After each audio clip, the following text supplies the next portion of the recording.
day, Zarqawi was eliminated.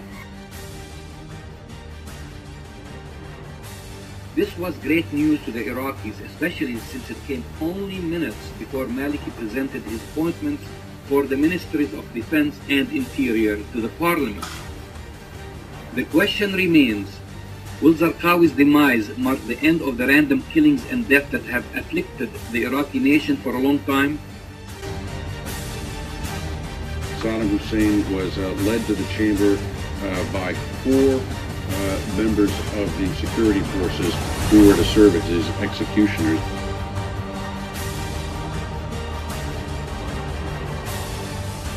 May marked the deadliest month this year for U.S. troops in Iraq.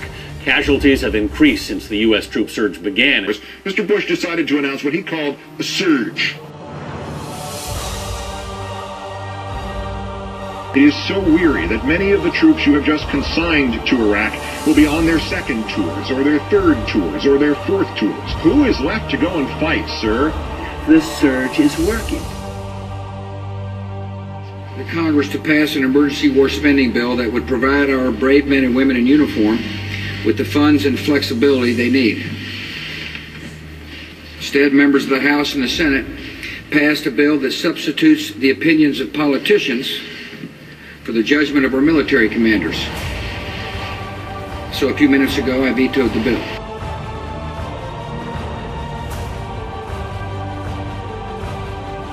As the group claims responsibility for the murder of a Sunni tribal leader who was a key ally of the United States.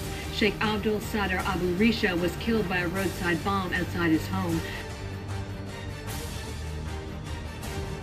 Today, hundreds turned out to bury him and pay their respects. At the time we thought he had weapons of mass destruction. It turns out he didn't, but he had the capacity to make weapons of mass destruction. But I also talked about the human suffering in Iraq. And I also talked the need to advance a freedom agenda. This is diplomacy by skimming. It is internationalism by drawing pictures of Superman in the margins of the textbooks. It is a presidency of cliff notes. Iraq, the lesson of September 11th is take threats before they fully materialize, Ken. Nobody's ever suggested that the attacks of September the 11th were ordered by Iraq. I believe setting a deadline for withdrawal would demoralize the Iraqi people. Setting a deadline for withdrawal is setting a date for failure. And that would be irresponsible. It will be years before we fully understand what has happened in Iraq and why.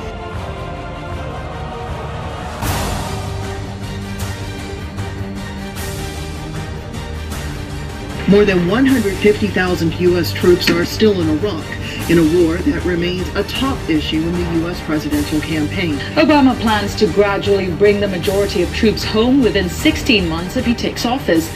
Republican candidate John McCain has defied the political odds by supporting not just an unpopular war, but especially the so-called surge that put more than 30,000 additional troops into Iraq at the beginning of 2007. We are now succeeding in Iraq. Obama insists that even if the surge has brought more security, it's time for U.S. forces to leave. We can safely redeploy our combat brigades at a pace that would remove them in 16 months.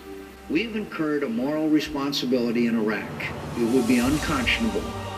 It would be an unconscionable act of betrayal, a stain on our character as a great nation, if we were to walk away from the Iraqi people and consign them to the horrendous violence, ethnic cleansing, and possibly genocide that would follow a reckless, irresponsible, and premature withdrawal. What I do oppose is a dumb war. It is time to start bringing our troops home.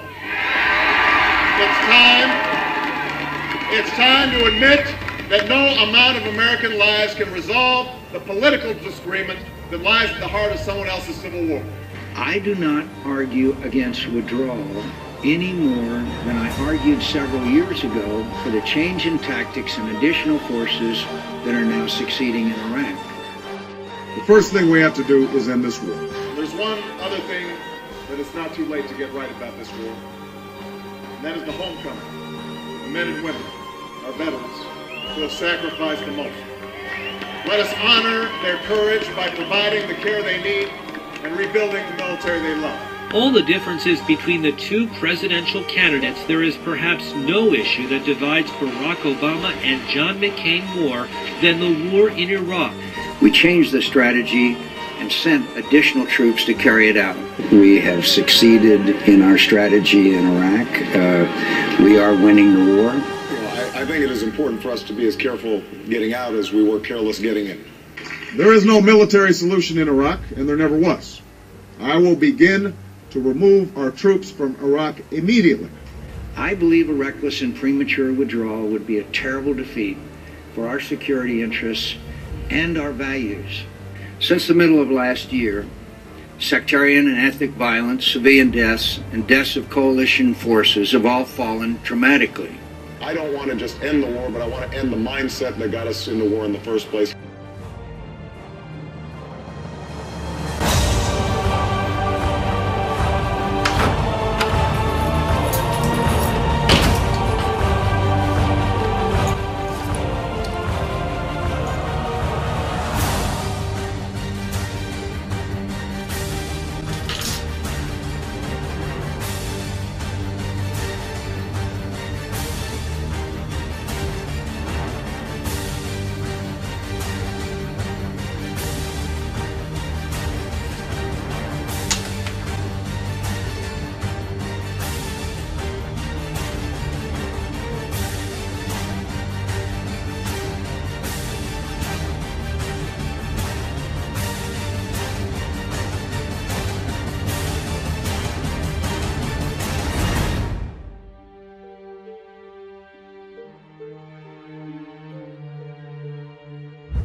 May God bless our country and all who defend her.